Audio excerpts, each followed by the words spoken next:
За энэ үнэ мэдээ бүргэе. Аа за хэсэг хугацааны өмнө нэг subscriber маань яаж хичээлээ заадаг нэг харуулаач гэсэн комент бичсэн байна.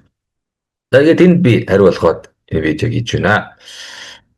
За яаж би хичээл заадаг вэ гэсэн тал дээр нэг ерөнхийдөө амархан зургаар нэг файл бэлтчихлээ. Тэгээд тэрийг хамтдаа үзээд тэгээд ярилцаад.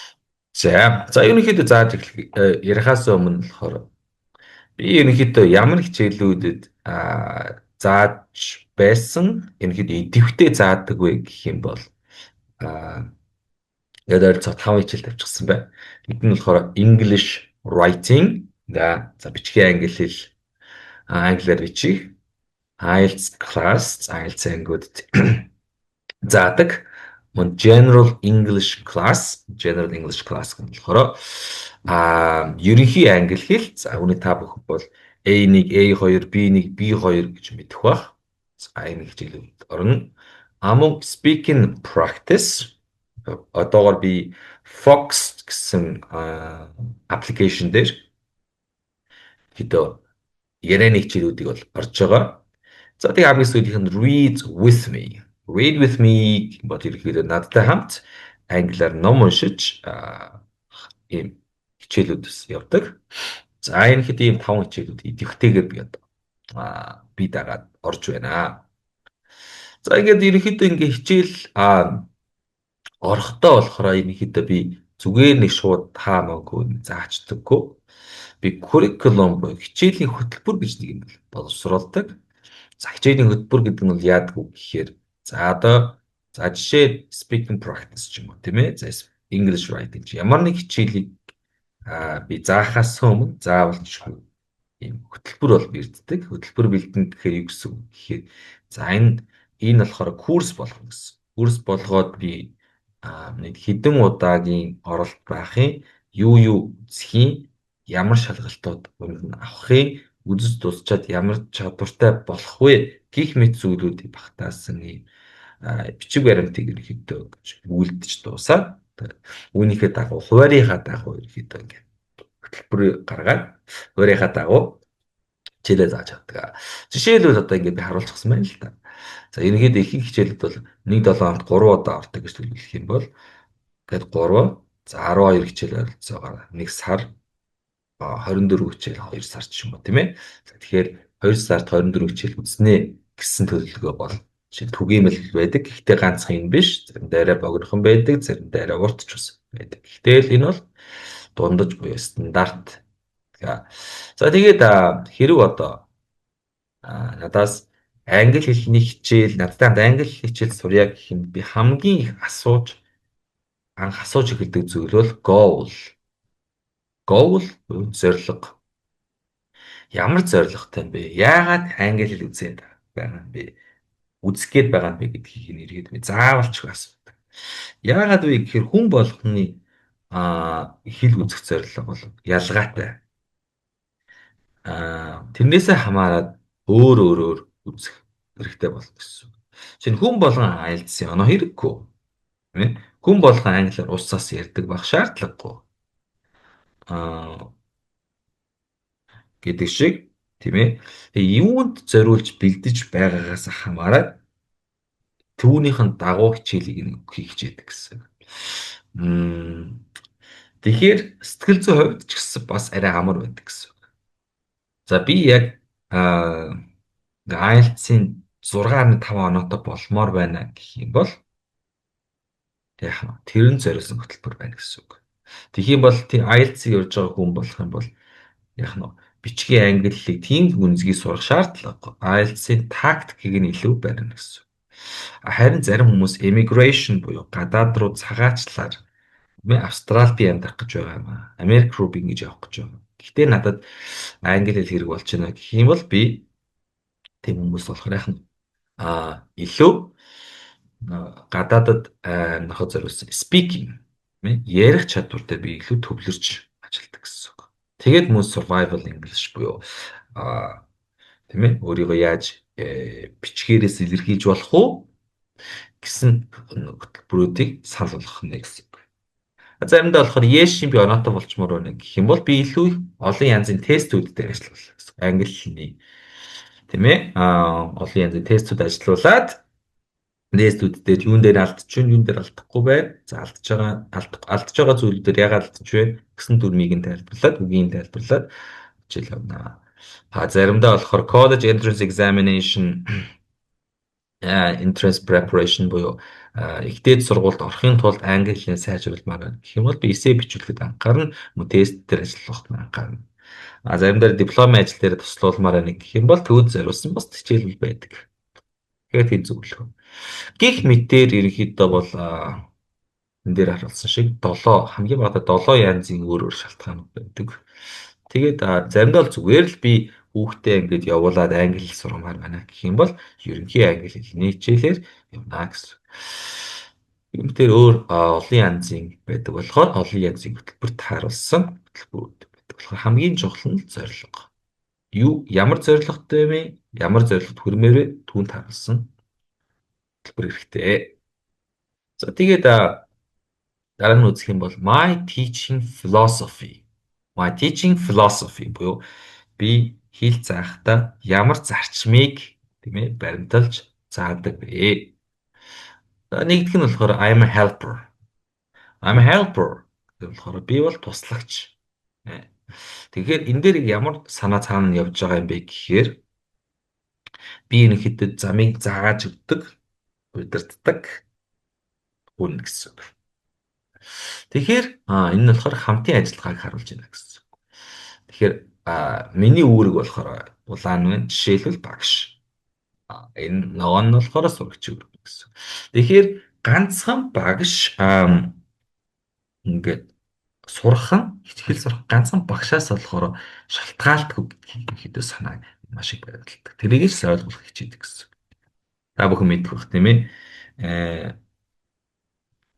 100 дэлхийн хамгийн шилдэг багш байгаад ч гэсэн хүн өөрөө хичээхгүй бол юу ч сурахгүй шиг. Ерөнхийдөө багш сурагчийн хоорондын хамтын ажиллагаа ингээд сайн байх юм бол түүний нараас нь амжилт гардаг гэсэн.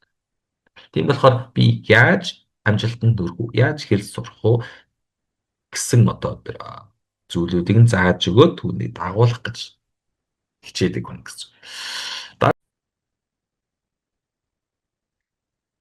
Англи хэл сурч байгаа. Тэгээд англи хэлээр ном уншаад хэлээ сайжруулъя гэж байгаа хүн бүхэнд нээлттэй нэг програм зарлж байна. За энэ хөтөлбөр бол яах вэ гэхээр анхан дундчдынхан зориулсан ийм номууд байдаг. Энэ номуудыг надтай хамт бүтнээр нь уншиж дуусгах програм байгаа.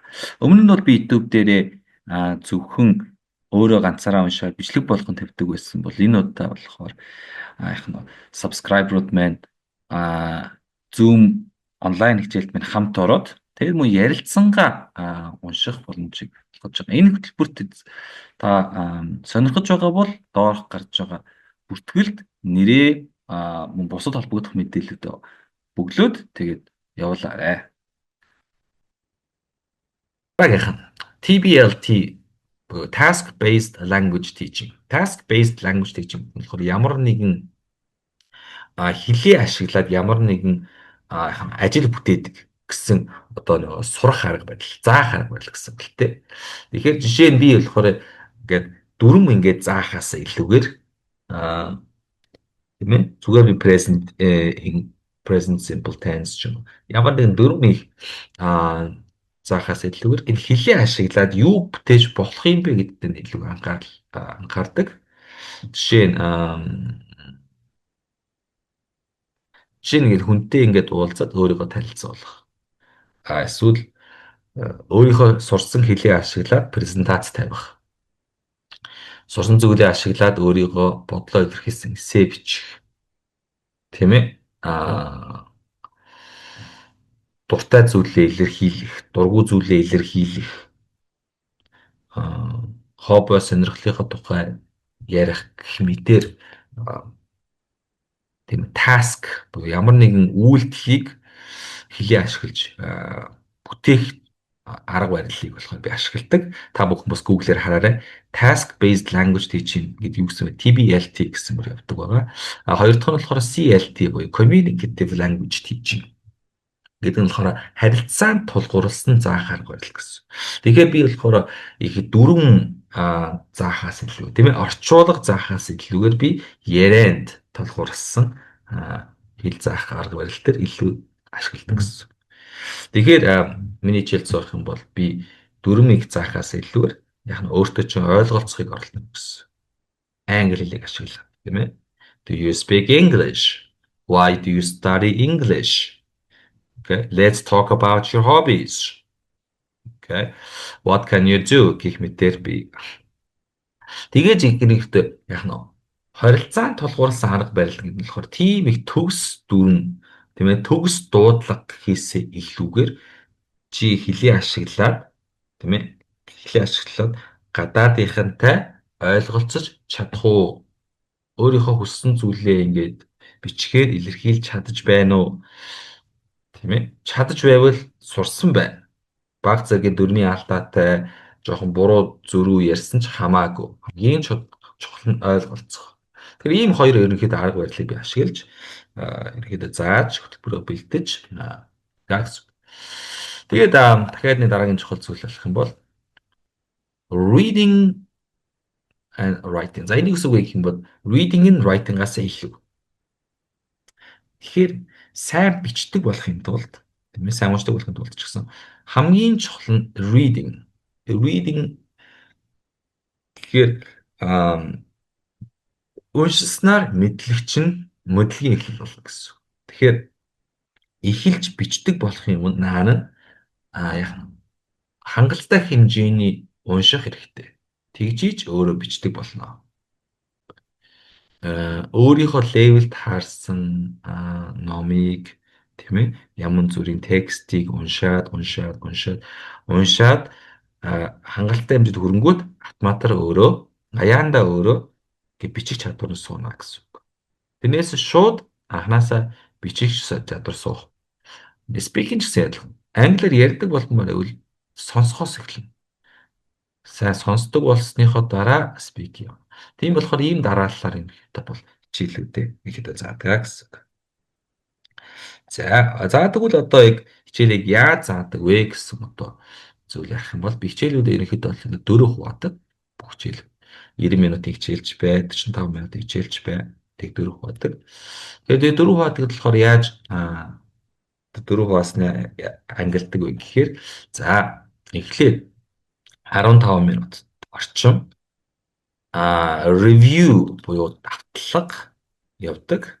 Давтлага гэхээр өмнөх хичээлээ ерөнхийдөө давтна. Гэрийн даалгавар ерөнхийдөө шалгар гэсэн үг. Тэгэхээр өнгөрсөн хичээлдээ заасан зүйлээ чи сурсан уугүй юу тийм ээ? Do you still remember the last class? Чи өмнөх хичээлээ санаж гин үү гэх мэтэр. Заримдаа болохоор би тест ерөнхийдөө авдаг. Тест авдаг. Гэдэг нь болохоор бичгийн тест ээж болно. Мөн зүгээр хамаан тест ээж болно гэсэн. Тэгэхээр би өнөөдөр заах гэж байгаа зүйлээ ерөнхийдөө. За жишээ нь өнөөдөр би present simple tense ч юм уу тийм ээ. Өнөөдөр би jobs гэсэн тухай хичээл заах гэж байгаа бол үүн талаар би мэдж байна уу, мэдэхгүй байна уу гэдгийг шалгаад яриа асууж магадгүй гэдэг асуулт.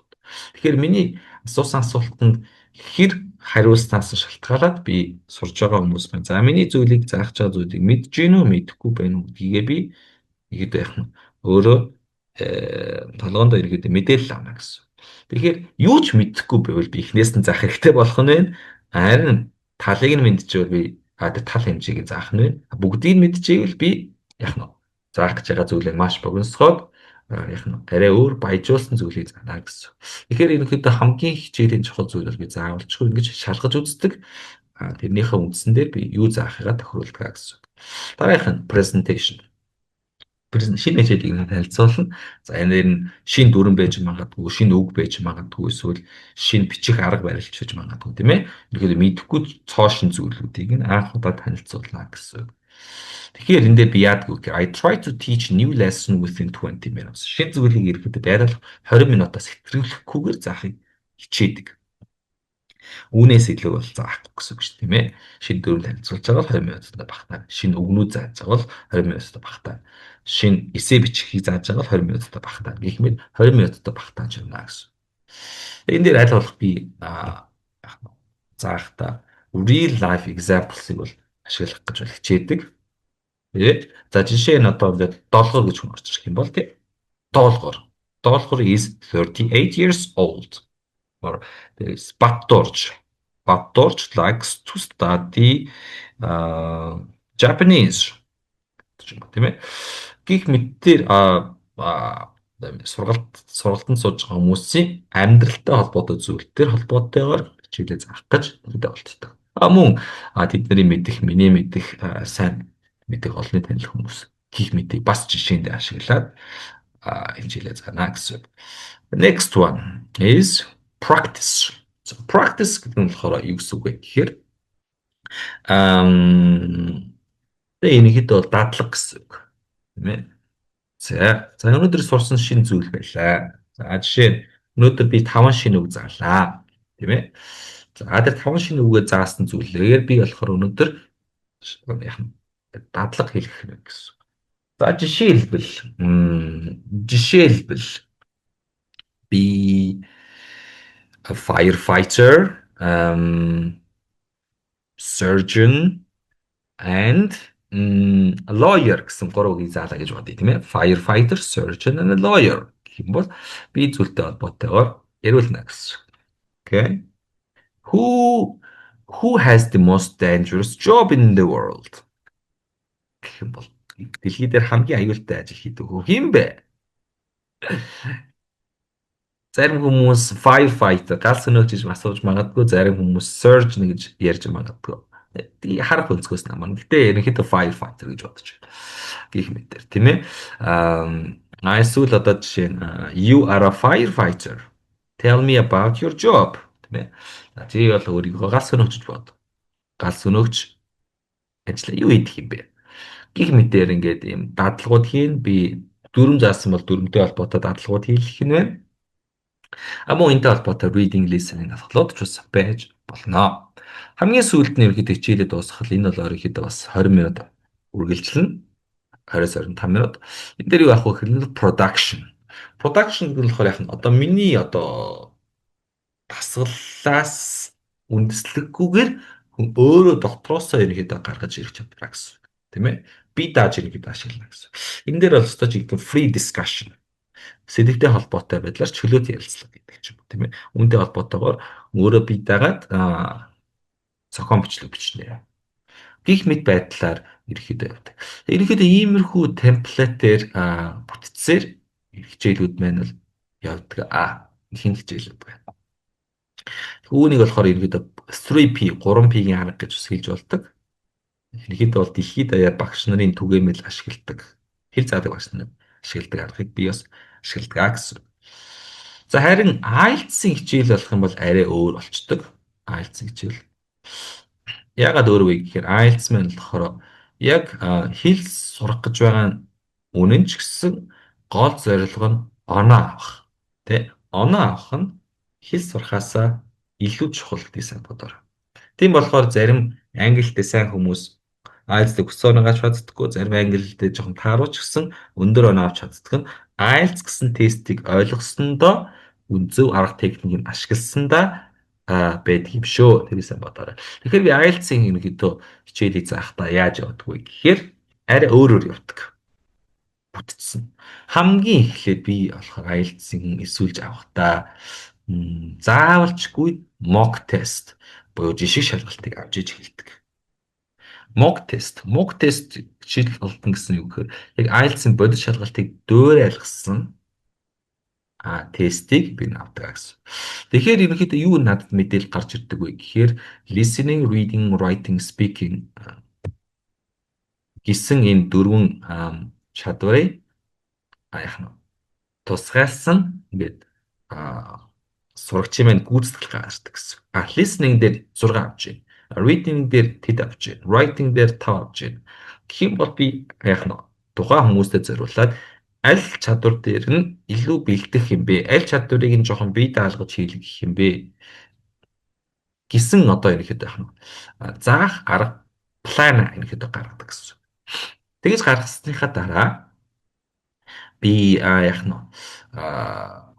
тэгэж гаргасныхаа дараа нэгэр тестүүд ажиллуулж үзээд алдаан дээрээс нь дөрвөлж заахыг хичээдэг гэсэн.